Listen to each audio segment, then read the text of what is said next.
Hi, all. This is Dr. J at 11, streaming live from Eastern Long Island, New York.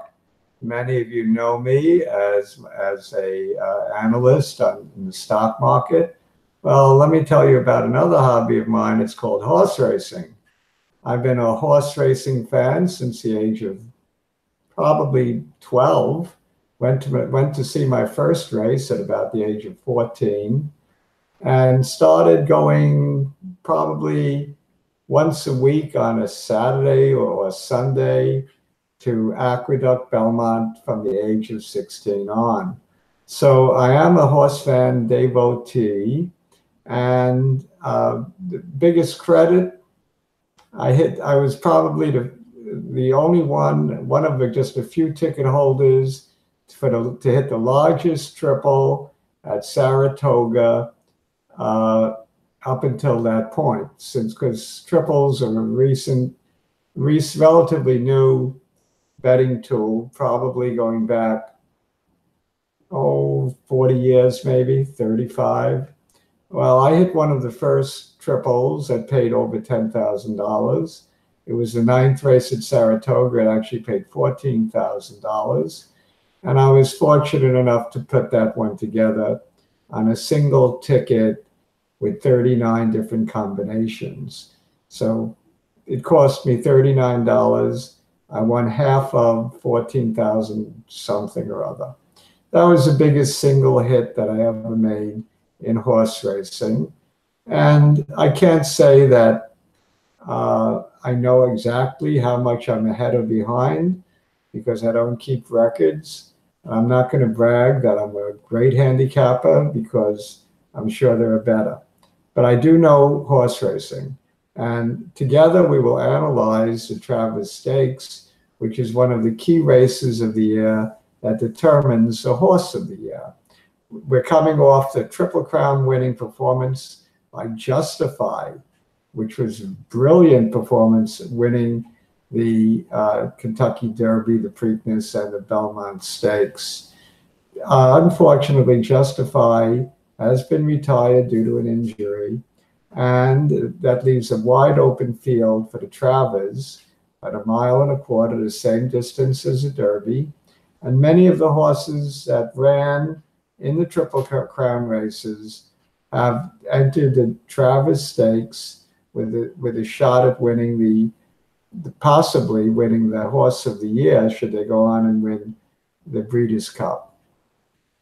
So let's take a look at the field without further ado. I'm going to screen share and put up the racing form with the past performances of all 11 horses in the field, and we will analyze them. And let me just go and get that screen share. That takes a second.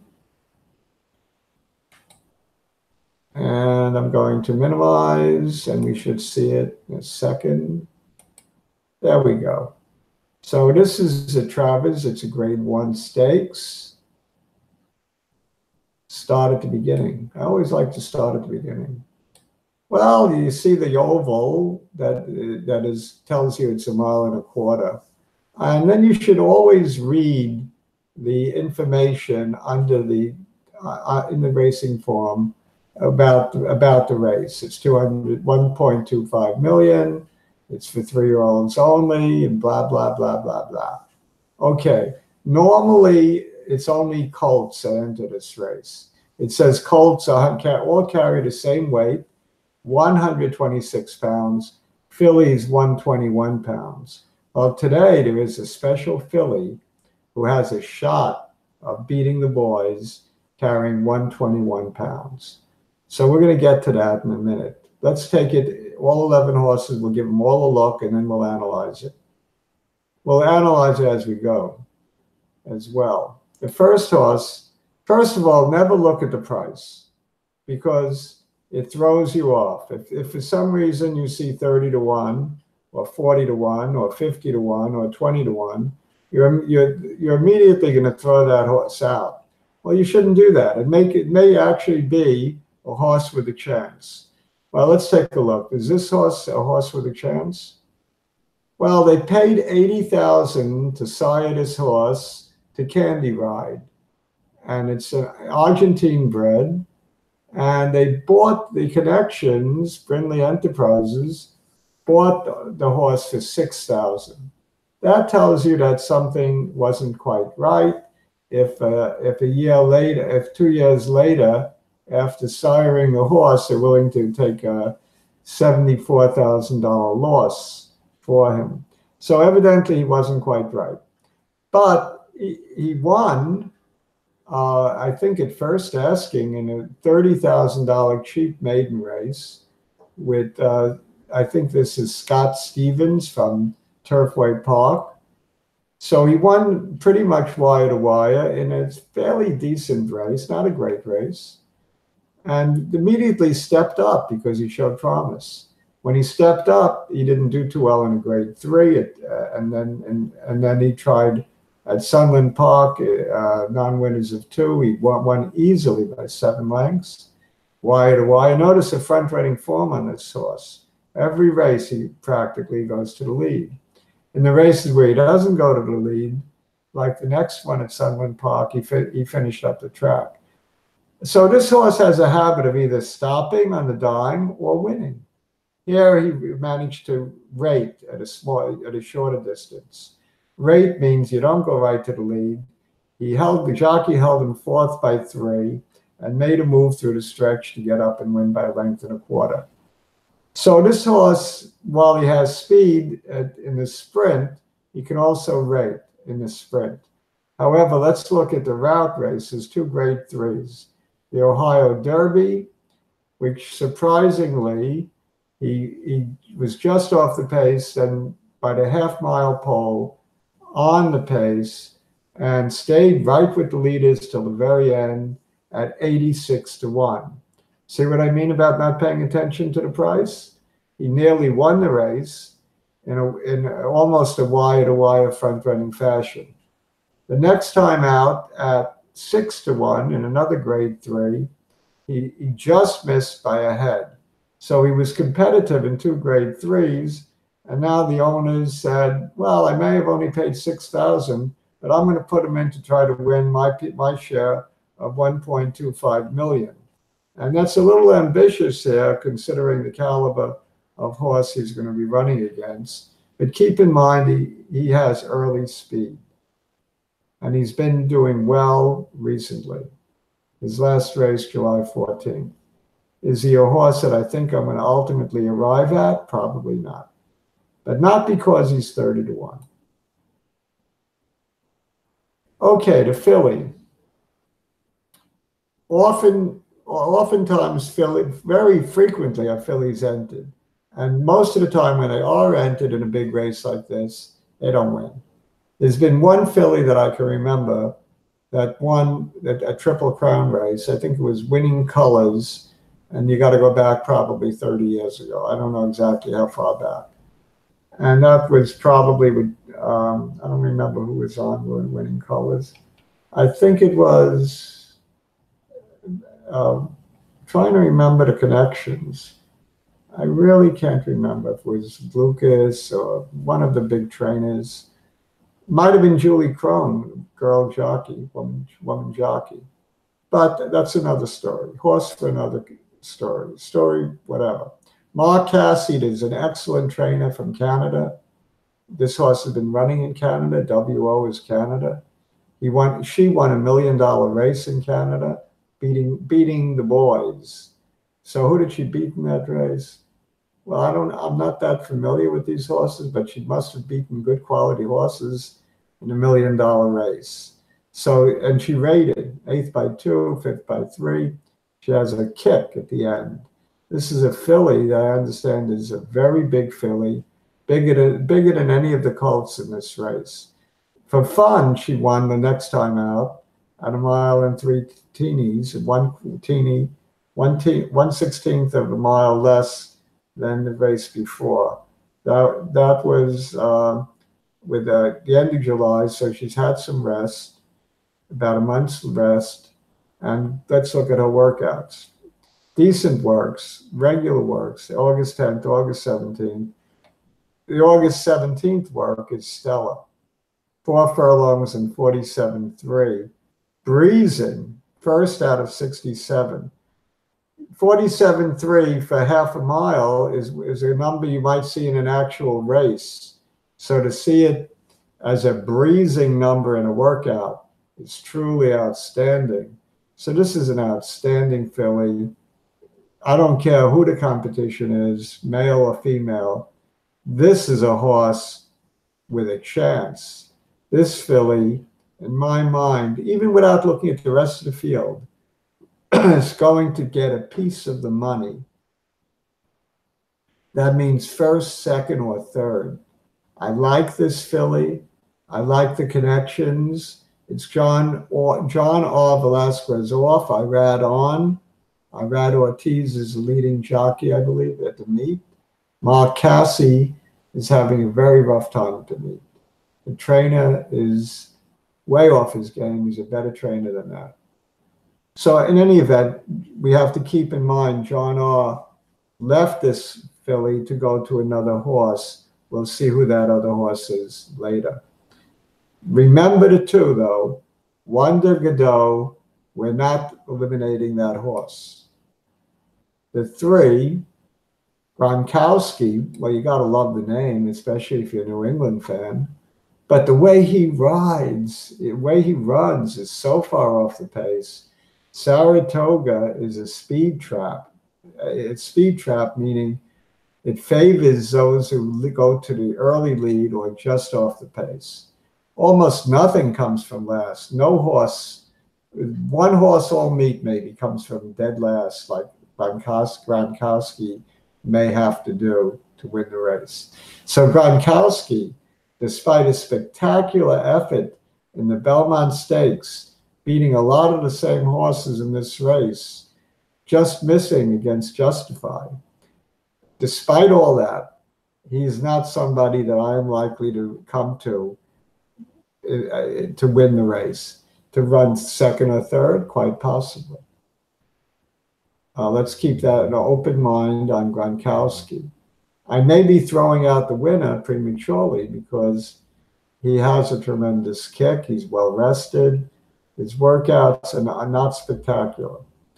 So, but the filly's workout is eye-popping. All right, the 4 horse, D. Wayne Lucas. There used to be an expression when D. Wayne was younger. He would ship into Saratoga from California, and his horses would win regularly. It was off the plane for D. Wayne. So is this horse off the plane for D. Wayne? First of all, it's not off the plane. Shipping from Monmouth, where he was second in the Grade 1 Haskell Invitational Stakes. Second to a horse that in this race, Good Magic. So right away you say he couldn't beat Good Magic last time. He hasn't won since a Grade 2 back in February. His form has been in and out. Here's a horse that would be a reach at this point. So D. Wayne ain't what he used to be. No offense, D. Wayne. I know you're still great. You're a Hall of Fame trainer. And Luis Saez is an excellent jockey. But I can't get excited about the chances of Bravazo winning this race. It's possible he can get a piece, but I'm not even sure of that. I think there are others that just look better. You'll see that others have beaten Bravazo. Bravazo's claim to fame goes back to the Preakness when he beat Tenfold and almost beat Justify at odds of 15-1. So he's been close, knocking on the door, but can't find the winner's circle. I don't expect that to happen today either, although it could. This is a horse that John R. left the filly to ride. So he left somebody to ride. I think it was the filly. So he goes to Plecture. Well, he rides all the time for Plecture. So it's not that meaningful that he left the other horse to go to this one. John R. is a clutch rider. He's won probably more money than any other jockey in this race. I'm sure of that. Lifetime. Pletcher is a tremendous trainer, and probably I'm almost sure has won more purses than any other trainer in this race. They both are dangerous combination. Tenfold just missed. I mean, Vino Rosso just missed to tenfold in the Jim Dandy Stakes here at the Spa at the end of July. His works are pretty good, damn good.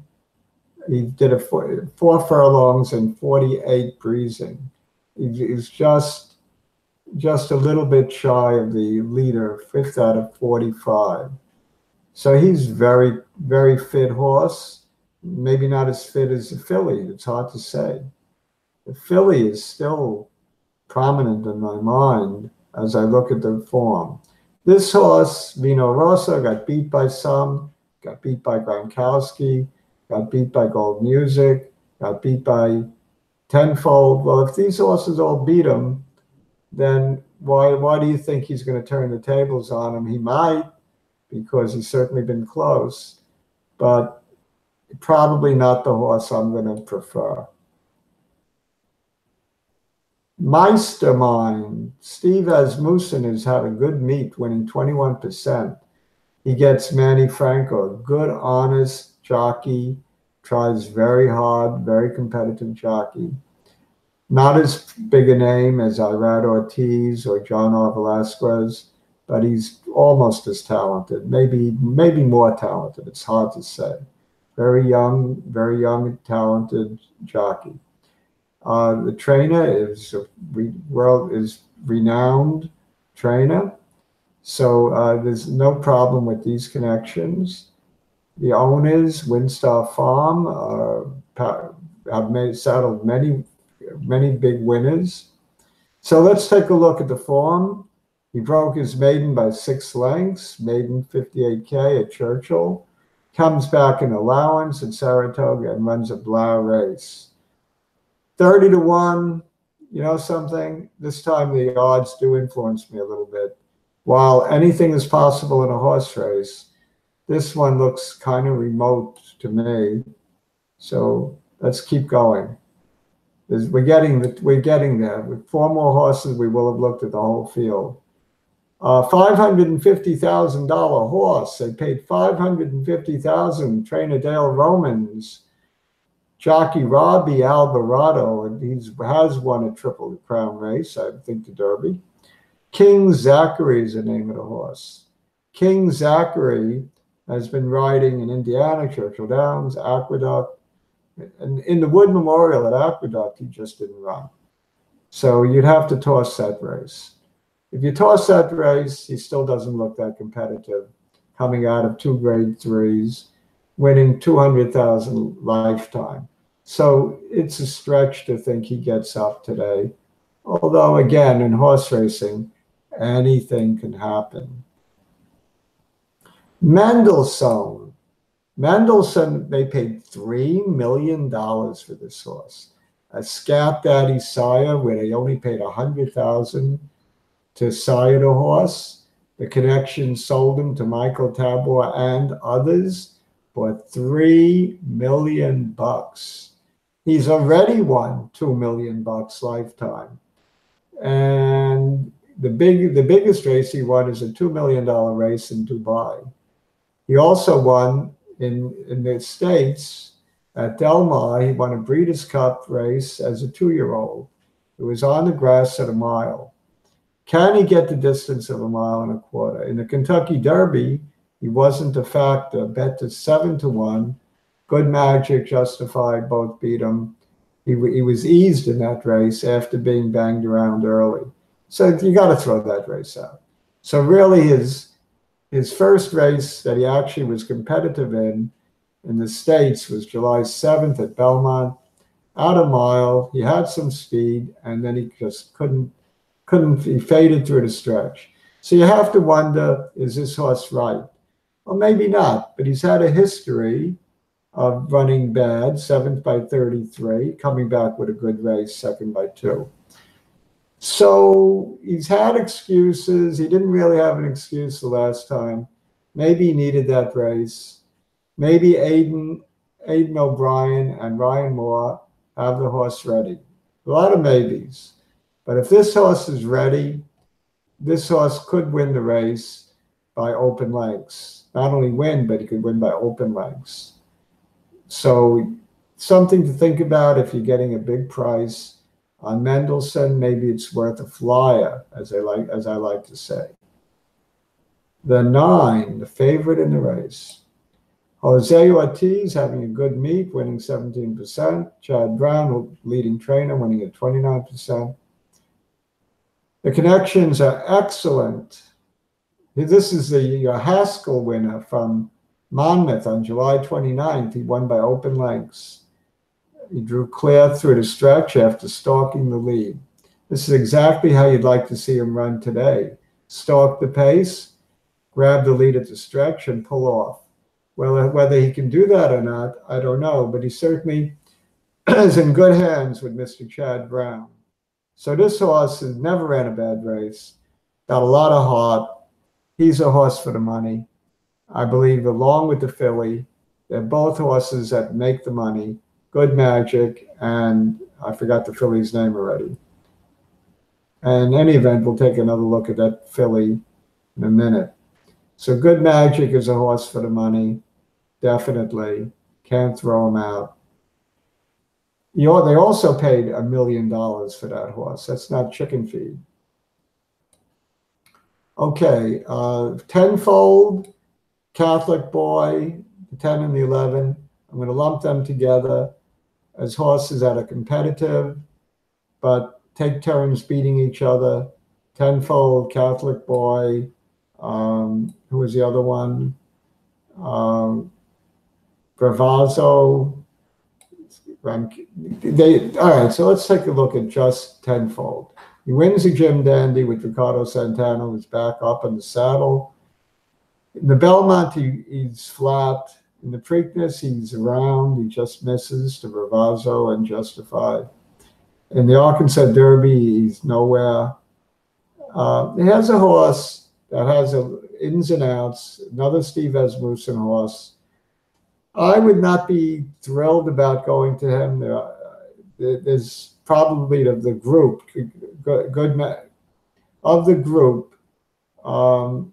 between Vino Rosso, Good Magic, Bravazzo, Tenfold.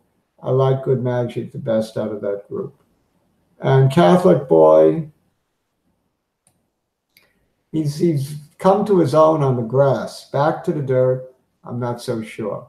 So I would throw him out. He's a toss. Maybe prematurely, but he's a toss in my mind. And I have to get to my picks because otherwise everyone's going to be asleep. So pick what I already gave you 2 picks. The 9 and the 9 and the 9 and the 2, right? 9 and the 2. We said Gronkowski could make the money as well. The 9 and the 2. Okay, so I'm going to look at it this way. The 2 is in rare form, has lightning workouts. I'm going to go with the filly on top. Wanda Godot on top to win this race, which would be rather remarkable for the girl to beat the 10 toughest colts in the country. I'm going to go for the long shot here. I think that you'll get a price on Wanda Godot, probably 6-1, 7-1, longer than what she's listed. And I think she's in with a real shot. Gronkowski, I think, makes some money.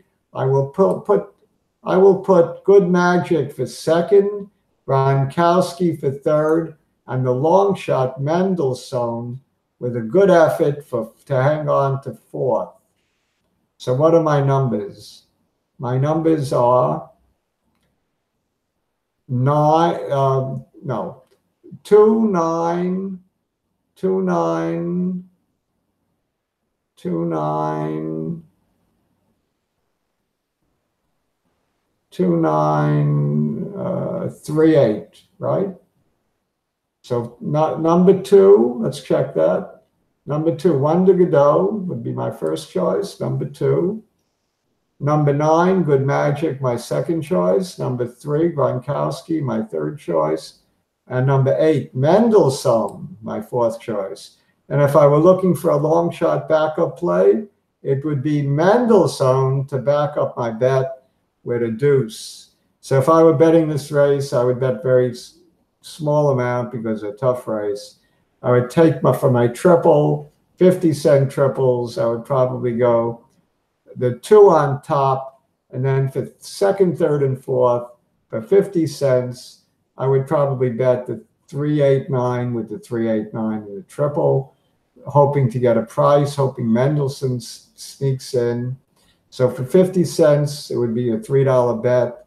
And then I might go and take win bets on the filly, the 2-horse, and back it up with the 8 for a saver.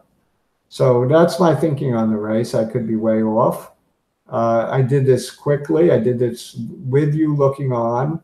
I wanted to share my thoughts and how I arrive at my picks. What fun is it just to give you the numbers 2, 9, 3, 8? Well, that would be meaningless. I mean, some of you would be happy if I did that. You wouldn't have to suffer through this long video. But if you like this video, I want you to subscribe to my channel because I'll do this more often. I also have stock market videos on a daily basis that you might enjoy. I also have some videos on chess because I'm an avid chess player. And I also have some videos on Qigong for those of you who are interested in that. But my main video that I do almost every day, just about every day, at the close, I give a market wrap. So that's my main thing. This is secondary, but I enjoy horse racing. I enjoy chess. I enjoy Qigong. I enjoy sharing with people. So I get pleasure out of sharing my hobbies. I hope my picks provide you a source of fun today. Don't go crazy betting on horses because it is, in my opinion, a losing proposition. Not most, I would say 95 to 98% of horse players lose for the year. So not a good thing to take seriously, but a lot of fun to do every so often. Do it within your means. Do not just rely on pundits like Dr. J. They do your own, I like to say, due diligence from the stock market, but do your own thinking on the race, read about the race, look at what some professional handicappers have to say, if you like. But Dr. J is a valuable source of information because it's in my blood. I've been doing this since I'm a kid, and I just love horse racing. So let me stop here before I bore you to tears. I'm going to stop screen share, and I'm going to go back to the camera just so I can bid you adieu, say au revoir, say adios amigos, say sayonara, say shalom, say good luck today in the Travers, and good luck in all your picks, good luck in the stock market, good luck in horse racing. If you're going to the casino today, good luck in that. If you're going to the beach, I hope you have a great day at the beach. Dr. J would like to get a little sun in today because it's a gorgeous day. So I think I'm going to be heading over to the beach. Take care, all. I don't even know if I'm going to be around to watch the race live. Let me know how my picks did. Let me know if you enjoyed the video. Share this video with others. Do me a favor, comment if you don't like my pick. Give me your own pick. Say, Dr. J, you're way off. Phillies can never win this race. Throw the Philly out. Who do you come up with? Let me know. I mean, I want to know everyone's thinking. It's fun. Horse racing should be fun. It shouldn't be an addictive habit. It should be F-U-N, and that's it. Never bet over your heads. And I gave you enough of a lecture. like my channel, like my video, subscribe to my channel. Bye.